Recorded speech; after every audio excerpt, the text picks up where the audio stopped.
Bonjour tous mes super branchés, on est de retour pour une nouvelle vidéo du jour avec les 8 matchs de samedi. Sur la dernière vidéo, on a eu un très mauvais résultat avec que de bons pronostics validés sur 6. On a vu juste sur le match de Tottenham, c'était une très belle value à 2.14. Ce mauvais résultat vient mettre fin à notre belle série de 80% de réussite sur nos 10 dernières vidéos. Et ce deux bons pronostics sur les 6 matchs de jeudi montrent tout simplement qu'on fait du très bon taf sur nos vidéos. Parce qu'en réalité, pronostiquer, analyser les matchs peuvent être très compliqués. Mais par contre, dans cette vidéo, on se concentre sur les 8 matchs du jour. C'est important de mettre que 2 à 3 matchs en combiné pour éviter les risques. Puisque tout mettre en combiné, c'est très risqué et je le déconseille. Après un très grand merci à tous ceux qui s'abonnent à la chaîne YouTube. On est plus de 6000 abonnés. Je compte vraiment sur vous pour rejoindre la chaîne. Alors n'hésitez pas à le faire, l'équipe. Et comme toujours, je compte sur vous pour lâcher vos magnifiques pouces bleus, puisque les likes sont super importants et cela aide au développement de la chaîne. Par contre, comme toujours, si vous voulez plus de paris sportifs, plus de pronostics, je vous invite à rejoindre le Telegram de Jerry News. C'est un groupe dans lequel on est plus de centaines de parieurs à donner nos avis, à donner nos pronostics. Le lien se trouve dans la description. Le premier match de samedi oppose Kawasaki à Avispa. C'est une affiche qui s'annonce intéressante entre le deuxième et le premier au classement. Du côté de Kawasaki, au niveau de l'état de forme, ça reste une victoire 2-0 contre Shimizu après les matchs de qualif en Champions League. Alors que du côté d'Avispa, on a les Poumi qui font un bon début de saison, soit 1-0, 0 but partout contre Shonan, 2 victoires, il gagne 1-0 Kyoto et la victoire 5-1 contre Tokyo. Une dynamique sensationnelle au moment de faire ce déplacement. Alors au niveau du rapport de force, sur les 5 derniers rencontres, on remarque 2 victoires en faveur de Kawasaki, 1 nul et 2 victoires pour Avispa. Selon moi, dans ce match, Kawasaki est d'un poids supérieur. Du coup, je vous mets Kawasaki gagnant sur un score de 2-1, une cote à 1.65. Le deuxième match de samedi oppose Ulsan Enchon.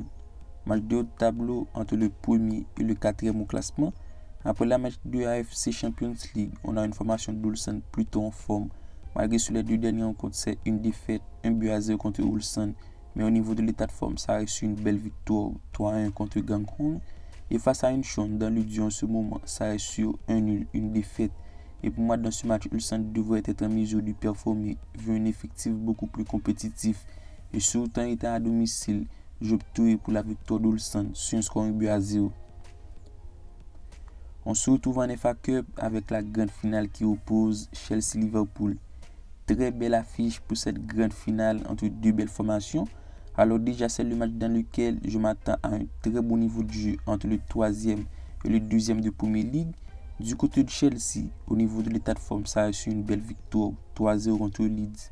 Mais pour autant, on remarque une formation dans le dur sur cette fin de saison, notamment avec une dynamique irrégulière, soit 2 nuls, 2 victoires, une défaite sur les 5 dernières rencontres. Et face à Liverpool, on devrait voir un match disputé, puisque les hommes de Jürgen Klopp restent sur une dynamique sensationnelle, soit plus de 10 matchs sans défaite pour 4 victoires, 1 nul sur les 5 dernières rencontres. Une vraie machine en Premier League, on a là une équipe complémentaire, ça reste très solide avec de très bonnes individualités, notamment avec le trio offensif Mané, Salah, Luis Diaz. Et selon moi, vu le rapport de force, je vous mets direct la qualification de Liverpool.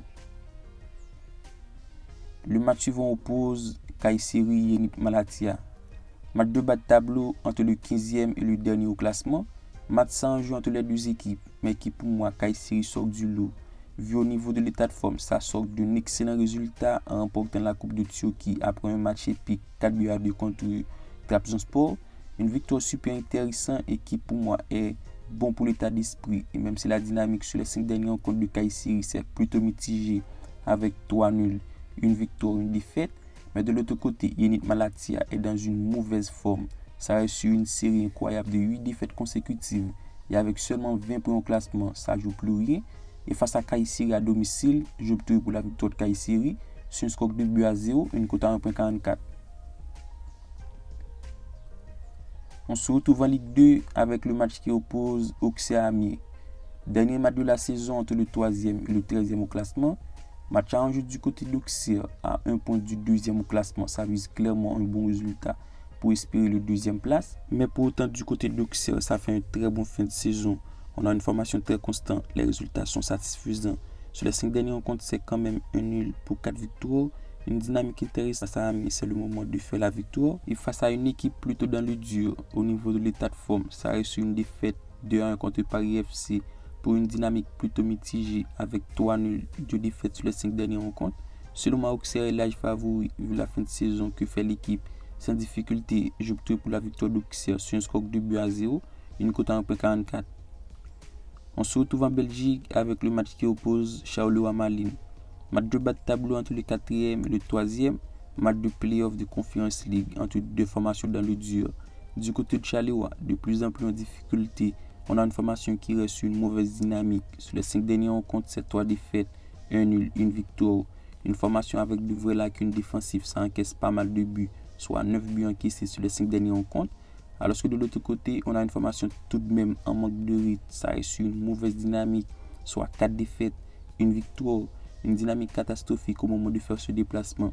Alors au niveau du rapport de force, on a 2 formations en difficulté, 2 formations qui encaissent pas mal en ce moment. Seulement, il devrait y avoir du but. Du coup, j'opte pour le 2,5 buts sur un score de 2-1. La rencontre suivante oppose Leverkusen-Fribourg.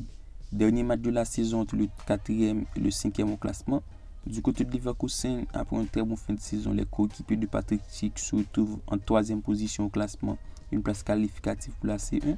Une formation en grande forme en ce fin de saison, ça cartonne non seulement sur les 5 derniers rencontres, c'est 3 victoires, 1 nul, 1 défaite. Par contre, on a une belle force offensive, ça marque pas mal de buts. Sur les 3 derniers rencontres, c'est en total 10 buts marqués. Une vraie machine en Bundesliga. Et face à Fribourg, ce match promet, puisque à 2 points de Leipzig, 4e, c'est le moment de faire un bon résultat pour conserver sa place qualificative. On a tout de même une belle formation de Fribourg en ce fin de saison. Ça reste sur de bons résultats avec 3 victoires, 1 nul, 1 défaite. On remarque une formation avec un vrai jeu offensif, ça marque pas mal de buts et ça encaisse derrière. Seulement, on a 2 forces offensives, il devrait y avoir de l'espace du coup du but. Le pronostic, le but des 2 équipes me donne extrêmement envie. C'est un score de 2-1. On reste en Bundesliga avec le match qui oppose Mönchengladbach-Hoffenheim. Match du tableau entre le 10e et le 8e au classement. Alors c'est le match parfait dans du matin à début. Qui en ce fin de saison reste sur des matchs disputés avec pas mal de buts.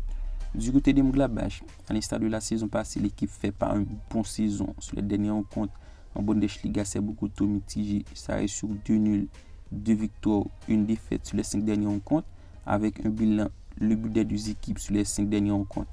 Et face à Hoffenheim, qui pour moi fait une meilleure saison, ça reste tout de même sur une mauvaise dynamique, soit 3 défaites, 2 nuls. Une formation en difficulté en ce fin de saison, mais qui pour moi joue un jeu plaisant, un jeu tout niveau offensif, puisque sur les 3 dernières rencontres, les 2 équipes marquent, et c'est en total 6 buts marqués pour 10 encaissés. Et face à Mönchengladbach, on doit avoir du but.